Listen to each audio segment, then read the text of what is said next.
चिरां जिल्ला बिजनीनि सिङाव थानाय बिजनी दख'रा दुलाराय बर' फरायसा आफादा फुजा मेलानि मुङै जौ जुवा होनायनि हेंथायै खौरांगिरि मेल खुंदों।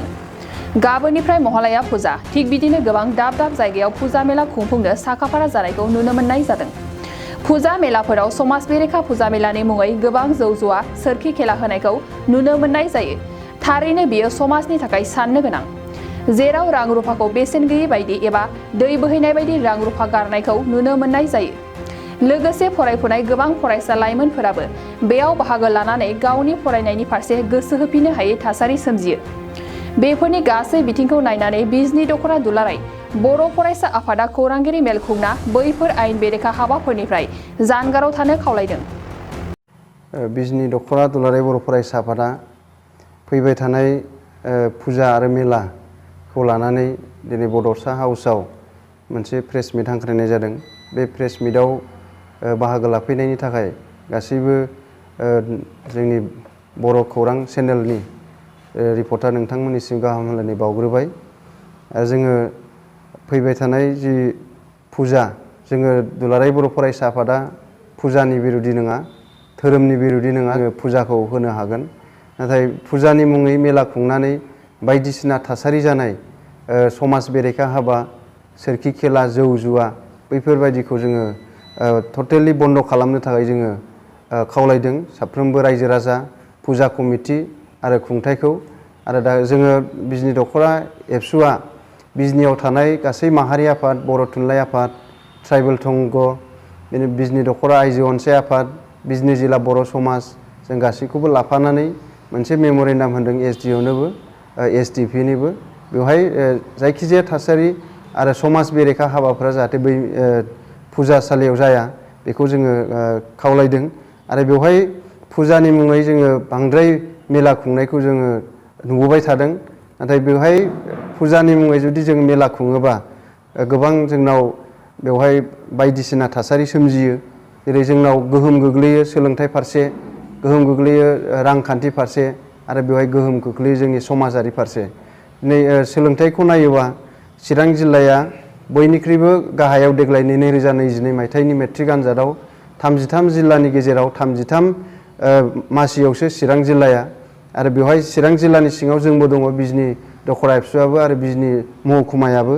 दा बेवहाय जोङो चिरां जिल्लानि रिजाल्टखौ गोजौआव लांनो थाखाय बैफोर माखासे जोंनि जि समाज बेरेखा हाबाफोर आरो फुजानि मुङै मेला खुंनाय बेफोरखौ जोङो गैया खालामनांगोन। बेखायनो दिनै जोङो सोलोंथाइ फारसे नायोबा जोङो आरोबाव दाखालिनि गुन'त्सबनि जि रिजाल्ट बेखौ नायोबा नुगोन चिरां जिल्लायाव गासै 8 फरायसालियाल' A+ मोननो हादों। बाखि ए मोननायाबो इसेल', बि मोननायाबो इसेल', बांसिनानो D।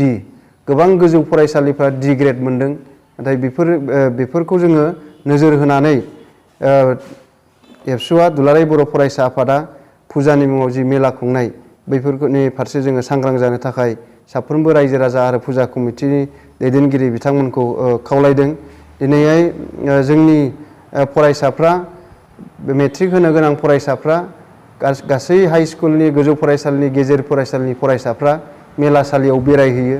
मेलायाव बेरायनानै बेवहाय बायदिसिना थासारि नुबोयो।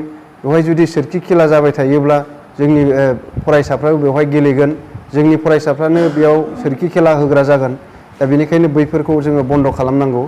बेनिफ्राय जोङो जौ जुवा, जोङो मेलासालियाव नुयो दखान फिसा फिसाफ्राव जौ फानो, बेवहाय गय दखान होनायनि नामाव जौ फानो, बैफोरखौ बन्द खालामनांगौ। आरो बैफोरखौ बन्द खालामनायनि उनाव जोङो बे मोनसे सोद्रोम मेला खुंनाय, सोद्रोम फुजा फोरबो फालिनाय बेखौ जोङो खालामनांगौ।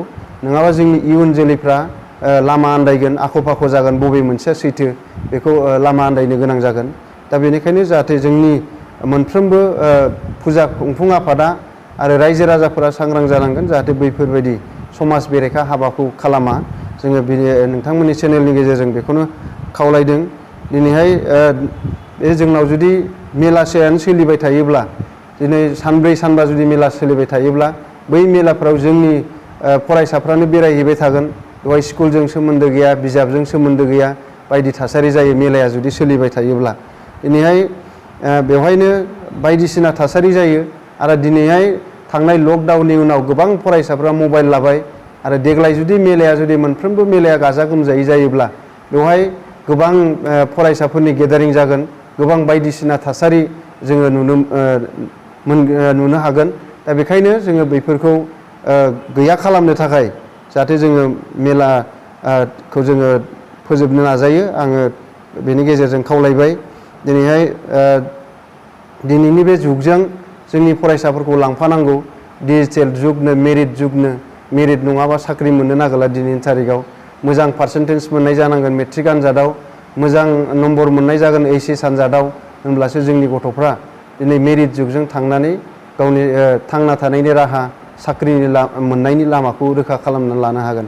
दा बेनिखायनो जोङो बैफोर जे मेलासालि, रंजा बाजानि सालि, बेफोरखौ जोङो लासैनो गैया खालामलांनांगोन। जोङो नोंथांमोननि चेनेलनि गेजेरजों साफ्रोमबो रायजो राजाफोरखौ बेनि फारसे सांग्रां जानो थाखाय जोङो खावलायबाय।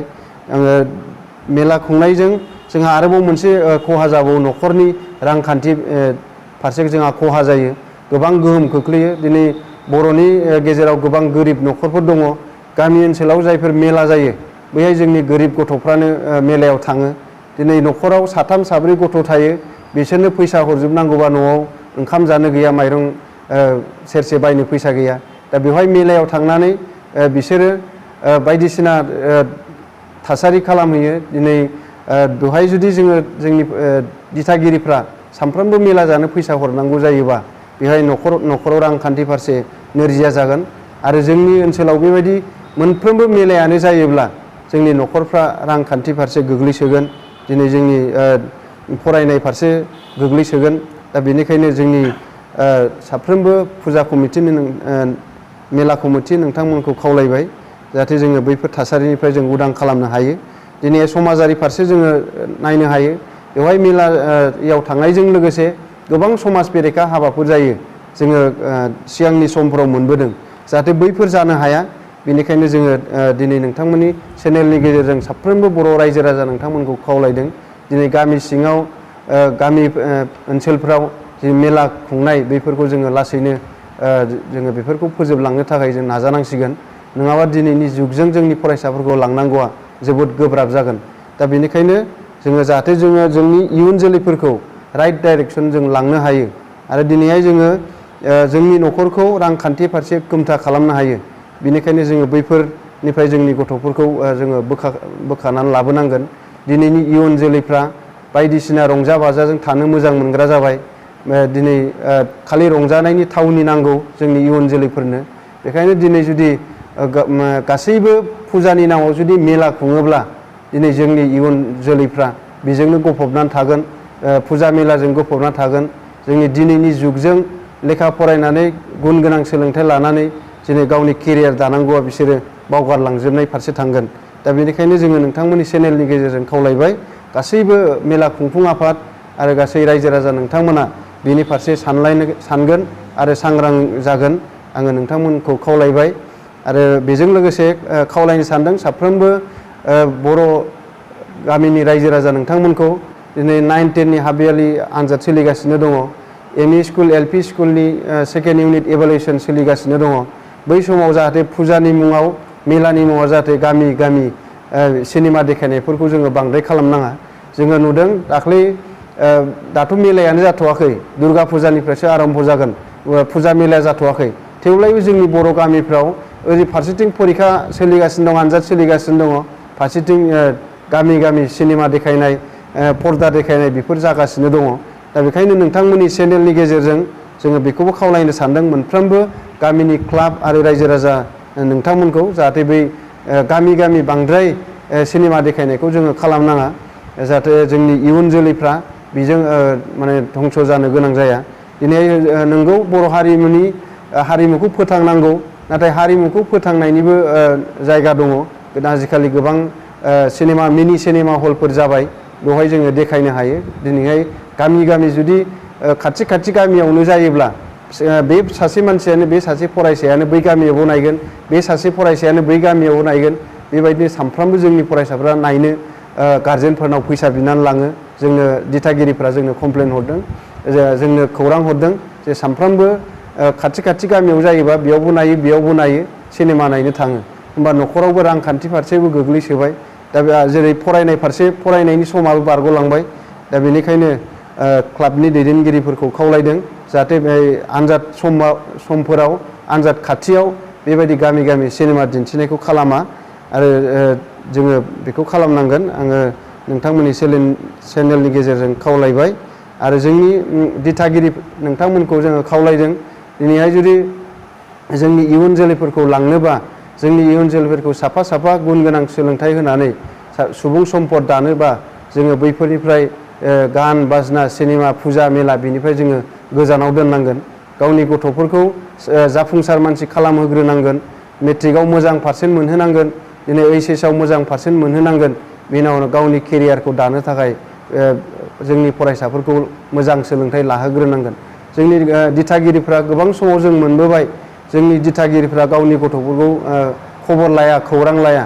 सानफ्रामबो मेला जाहैदों सानफ्रामबो मेला बेरायहैदों सानफ्रामबो सिनेमा नायहैदों बहा थांदों बहा फैदों जोंनि गार्जेनफ्रा खौरां लानो नागिरा दिनै जोङो क्लास 10नि गथ'फोरखौ फरायसा जोथोन मोनसे हाबाफारि फोसावनानै साफ्रोमबो क्लास 10नि गार्जेनफोरखौ मोनफ्रोमबो दालाय एबसुआव लिंहरनानै जोङो सावरायदों फैगौनि 2023नि मेट्रिक आनजादा मोजां जानांगौनि थाखाय दा बेवहाय गासैबो दिथागिरिफ्रा जोङो गासैबो क्लास 10नि फरायसाफोरखौ नोजोर खालामनांगोन आरो मोजाङै नोजोर लाखिनानै मोजाङै जोथोन लानानै बिसोरखौ मोजां पारसेन्टेज मोननानै मेट्रिक पास खालामनो हानाय सुबिदाखौ खालामनानै होनांगोन बेनिखायनो जोङो जर'खायै क्लास 10नि साफ्रोमबो फरायसाफोरखौ खावलायदों मेट्रिक आनजादा दानबाल'सै बे दानबायाव नोंथांमोना जाहाथे देग्लाय बोसोरनि थाखाय देग्लाय सिजननि थाखाय दान मोनबानि थाखाय जाहाथे फुटबल जोनायफोरखौ दोनथ'यो मेट्रिक रिजाल्टआ मोजां जानांगौनि थाखाय आरो फुजा मेला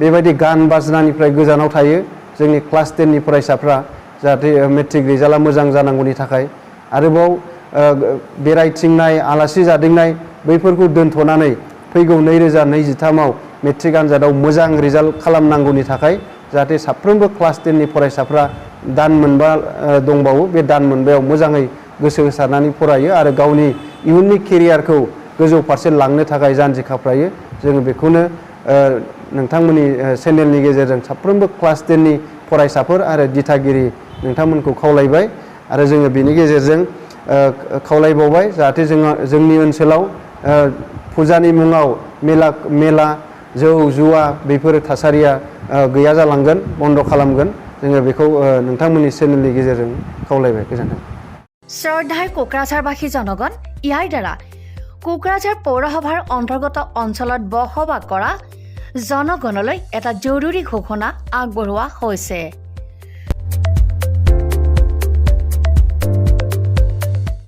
কোকৰাঝাৰ পৌৰসভাৰ অধীনত প্ৰপাৰ্টি বা হোল্ডিং টেক্সৰ সেল্ফ এছেছমেণ্ট আৰু ৰি এছেছমেণ্টৰ কাম পূৰ্ণ গতিত চলি আছে যি সকলে এতিয়াও সেল্ফ এছেছমেণ্ট বা ৰি এছেছমেণ্টৰ কামবোৰ সম্পূৰ্ণ কৰা নাই তেওঁলোকলৈ আমাৰ বিনম্ৰ অনুৰোধ আপোনালোকে অতি সোনকালে অনলাইন যোগে সেল্ফ এছেছমেণ্ট আৰু ৰি এছেছমেণ্টৰ কামসমূহ সমাধান কৰি লওক তাৰ বাবে আপোনালোকে অনলাইন যোগে প্লে ষ্টৰলৈ গৈ আসাম প্ৰপাৰ্টি টেক্স এপছটো ডাউনলোড কৰি এই এপছৰ দ্বাৰাই আপোনালোকৰ আধৰুৱা কামবোৰ সম্পূৰ্ণ কৰি ল'ব পাৰিব নতুবা play.google.com/store/apps/ৱেবছাইটৰ জৰিয়তেও আপোনালোকে আপোনালোকৰ কামসমূহ সমাধান কৰিব পাৰিব যদিহে আপোনাৰ অনলাইন যোগে আধৰুৱা কামবোৰ কৰিবলৈ অসুবিধা পাইছে তেতিয়াহ'লে আপোনালোকে কোকৰাঝাৰ পৌৰসভাৰ কাৰ্যালয়লৈ গৈ ৱাৰ্ড কমিছনাৰৰ পৰা প্ৰয়োজনীয় আবেদন পত্ৰ অৰ্থাৎ ফৰ্মসমূহ সোনকালে সংগ্ৰহ কৰি লওক বিতংকৈ জানিবলৈ কোকৰাঝাৰ পৌৰসভা কৰ্তৃপক্ষৰ সৈতেও যোগাযোগ কৰিব পাৰিব ইতিমধ্যে আপোনালোকৰ সহায়ৰ বাবে মেগা কেম্প কাৰ্যসূচী অনুষ্ঠিত কৰি থকা হৈছে ধন্যবাদ